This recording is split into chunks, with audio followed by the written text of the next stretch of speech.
The White House press briefing room was electric with tension. The seats were filled with an eager crowd of reporters, mostly from the liberal press, their pens ready to strike like daggers.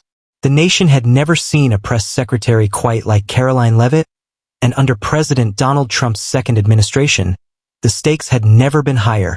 The doors swung open, and in she walked, confident, poised, and prepared for battle. She had been through the fire before, but today, she sensed the liberal media was sharpening their knives with even greater intensity. Their goal was clear: to corner her, to make her stumble, and to turn the narrative against the administration. Leavitt took her place at the podium, adjusting the microphone slightly before offering a cool smile. "Good afternoon, everyone. Let's get started." No sooner had she spoken than a voice from the front row shot out, belonging to a CNN reporter, Mark Whitman.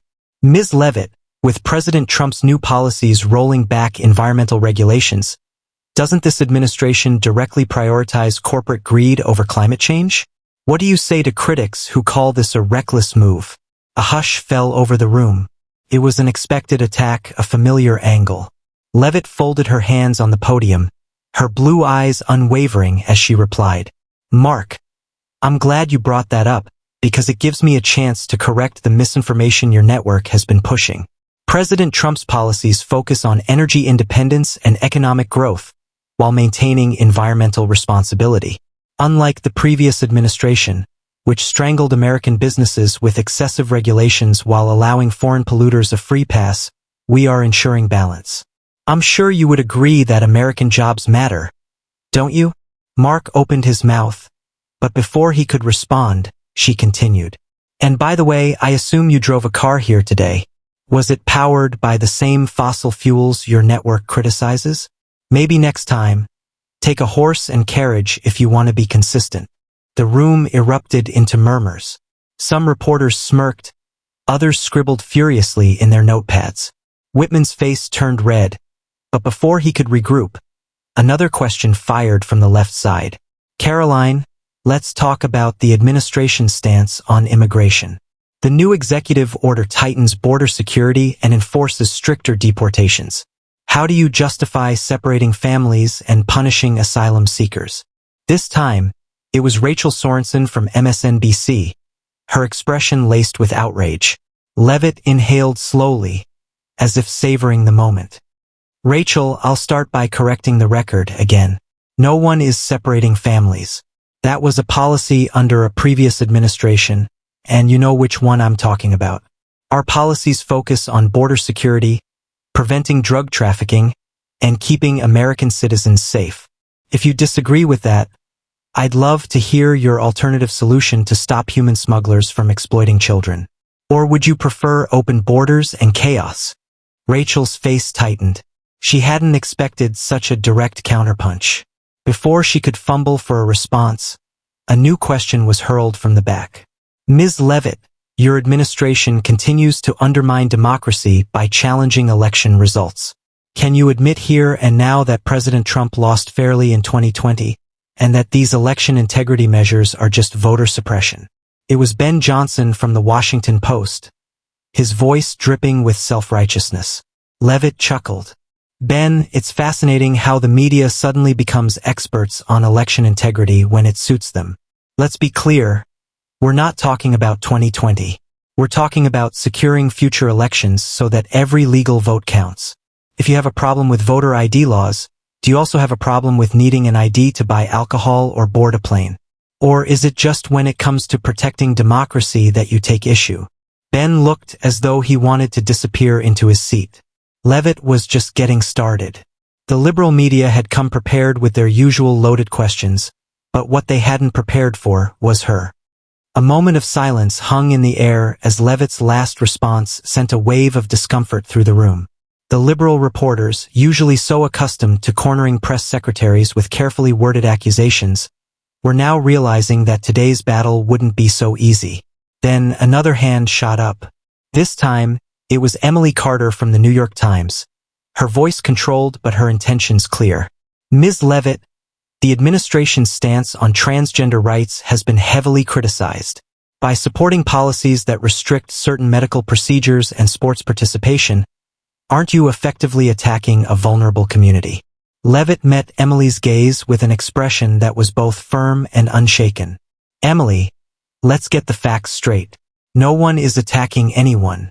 The administration supports fairness in women's sports. That means biological females competing against biological females. You can twist that however you want, but it doesn't change the reality.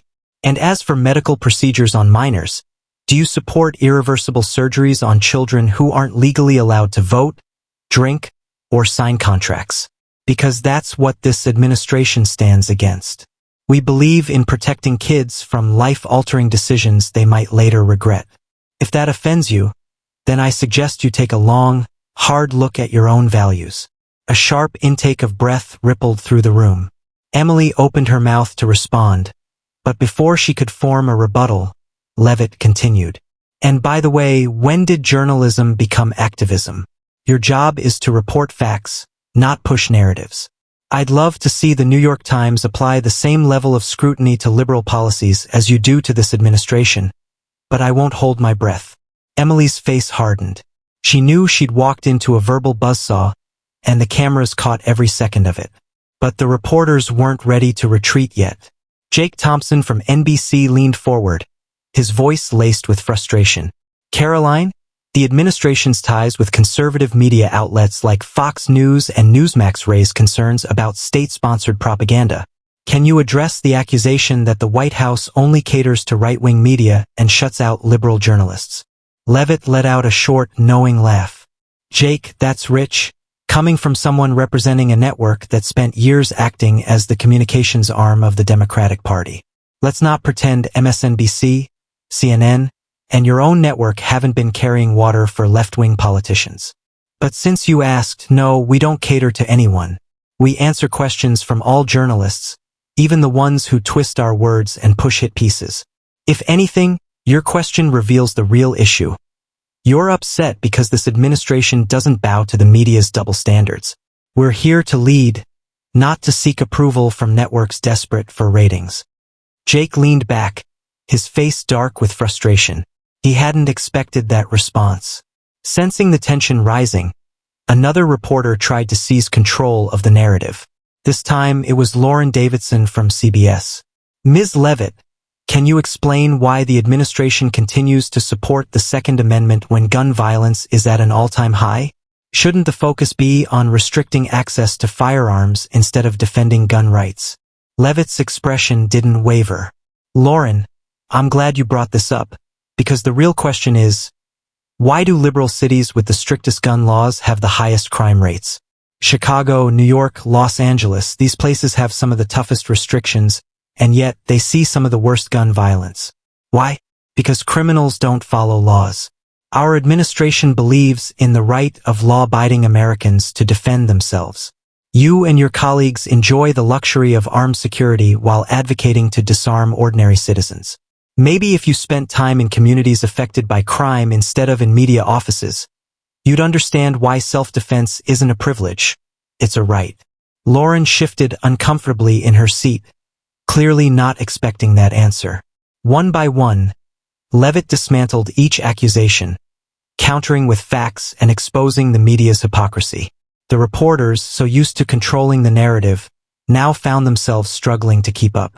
And they knew the briefing wasn't over yet. The atmosphere in the press briefing room was thick with frustration. The reporters had come expecting an easy takedown, but Karoline Leavitt had turned their own weapons against them. Every carefully framed question had been met with a razor-sharp response, and the liberal media was beginning to squirm. But they weren't ready to give up yet. Daniel Brooks from the Associated Press, one of the most seasoned journalists in the room, leaned forward. His voice was steady, but there was an unmistakable edge to it. Ms. Leavitt, many Americans feel that this administration is actively undermining democracy by supporting laws that limit ballot access. How do you defend what critics are calling a modern-day voter suppression campaign? Leavitt arched an eyebrow. Daniel, let's cut through the talking points. What you call voter suppression is actually election integrity. Ensuring that every legal vote counts isn't suppression. it's protection. You need an ID to board a plane. You need an ID to buy alcohol. But suddenly, requiring an ID to vote is a problem? Let me ask you something. Do you believe American elections should be secure? Daniel hesitated, realizing the trap she had just laid. Of course, but Leavitt didn't let him finish. Then we agree. Voter ID laws, signature verification, and secure elections shouldn't be controversial. Unless, of course, you're more interested in keeping elections vulnerable than keeping them fair. Daniel's lips pressed into a tight line. Another strike. Before he could respond, a new question rang out. This time, it was Samantha Reed from the Washington Post. Karoline, the president's recent comments about the media being the enemy of the people have been widely criticized as dangerous rhetoric that puts journalists at risk. Don't you think this kind of language is irresponsible? Leavitt exhaled through her nose, as if amused by the predictable attack. Samantha, let's talk about responsibility. The media spent years pushing baseless conspiracy theories about Russian collusion, pushing false narratives about Supreme Court nominees, and covering up real scandals. And you want to talk about danger? The real danger isn't the president calling out media bias. It's the media deceiving the American public while pretending to be neutral.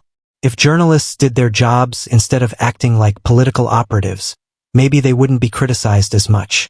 Samantha opened her mouth to protest, but Leavitt wasn't done. And let's not pretend the media hasn't been hostile toward this administration. You folks spent 4 years glorifying so-called resistance movements, supporting activists who harassed officials, and now you want to play the victim? Give me a break. A ripple of murmurs spread across the room. The press pool was used to firing questions like missiles, but they weren't accustomed to being called out with such precision. From the far end of the room, a voice broke through the chatter. Ms. Leavitt, you've consistently dismissed criticisms of President Trump's foreign policy. But with rising global tensions, don't you think his approach is reckless? It was Daniel Rivera from Reuters, his tone laced with skepticism. Leavitt tilted her head. Reckless? You mean unlike the previous administration that allowed endless wars, sent pallets of cash to hostile regimes, and let American embassies burn? Under President Trump, America leads from a position of strength. We don't apologize for defending our interests. We don't bow to international pressure. And we certainly don't let the media dictate foreign policy. Rivera's jaw tensed, realizing he had just walked into another strategic takedown. Leavitt's gaze swept the room, her expression unwavering. You all act shocked when the president refuses to play by the media's rules. But let's be honest, the rules were never fair to begin with. You came in today thinking you could frame the narrative. Instead, you're realizing that this administration isn't here to please you. We're here to serve the American people. Silence. For the first time, the White House press corps looked unsure of how to proceed. And Leavitt? She was just getting warmed up. The press briefing room was now a battlefield strewn with the shattered confidence of journalists who had entered expecting an easy takedown but had instead walked into an ambush. Karoline Leavitt had turned every accusation back on them, and the so-called rapid-fire assault from liberal reporters had backfired spectacularly. But the press corps was nothing if not persistent. They had one last card to play. Tom Harris from ABC News leaned forward, his voice tinged with controlled aggression. Ms. Leavitt, let's talk about the recent protests outside the White House. Many Americans feel this administration is fueling division by labeling protesters as radicals, instead of engaging with their concerns. Doesn't that go against the president's promise to unite the country? Leavitt crossed her arms, leaning slightly against the podium. Tom, let's be clear. There's a difference between peaceful protests and violent riots. We have no problem with Americans voicing their opinions. What we have a problem with is mobs setting buildings on fire, assaulting law enforcement, and threatening citizens under the guise of protest. And by the way, where was this concern for unity when conservatives were harassed in restaurants, doxxed online, or labeled domestic terrorists for questioning policies they disagreed with? Funny how the media suddenly cares about division when it suits their narrative. Harris opened his mouth, then closed it. The rebuttal he had prepared clearly wasn't going to hold up against that response. But then, the most anticipated question of the day arrived. Jennifer Larson from PBS, one of the longest-serving members of the White House press corps, straightened her glasses and looked Leavitt directly in the eye. Ms. Leavitt, the president's approval ratings have fluctuated, and some critics say his administration is out of touch with everyday Americans.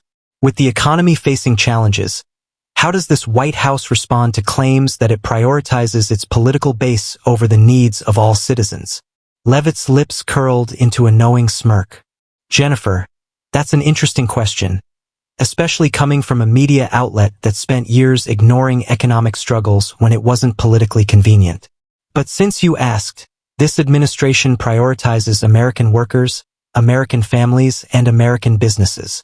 While the previous administration catered to corporate elites and foreign interests, we're making sure that jobs stay in America, energy prices remain affordable, and families keep more of their hard-earned money. If the media spent less time trying to manufacture outrage and more time talking to real Americans, they'd know that this administration isn't out of touch, the media is. A stunned silence followed. Some reporters shifted uncomfortably in their seats. Others exchanged quick glances, as if silently acknowledging their own complicity in the very bias Leavitt was exposing. For a moment, it seemed as if no one wanted to ask another question. But then, desperate to regain control, Daniel Brooks from the Associated Press attempted one last attack. Ms. Leavitt, it's clear that this administration has no problem attacking the media, but doesn't that ultimately harm democracy? Shouldn't the press and the White House have a cooperative relationship? Leavitt let out a soft chuckle, shaking her head slightly before responding. Daniel, a cooperative relationship? That would be great if the press actually did its job. But let's be honest here. The media isn't interested in cooperation. You're interested in control. You want this administration to bow to your narratives, to play by your rules, to apologize for existing. Well, I have news for you. That's not going to happen. The American people see through the bias. They see through the selective outrage. And they see through the hypocrisy of a press that only values democracy when it benefits their political agenda. So if you're asking whether this administration will bend over backward to please a media that has been hostile from day one, the answer is simple. Absolutely not. With that, Leavitt glanced around the room, taking in the stunned expressions of the reporters who had, for the first time in years, been put on the defensive. She straightened her posture, offered a polite but firm nod, and delivered the final blow. Thank you for your time. That concludes today's briefing. And with that, she turned and walked out, leaving behind a room full of liberal reporters who had just learned a hard lesson. This administration wasn't here to play nice. It was here to fight back.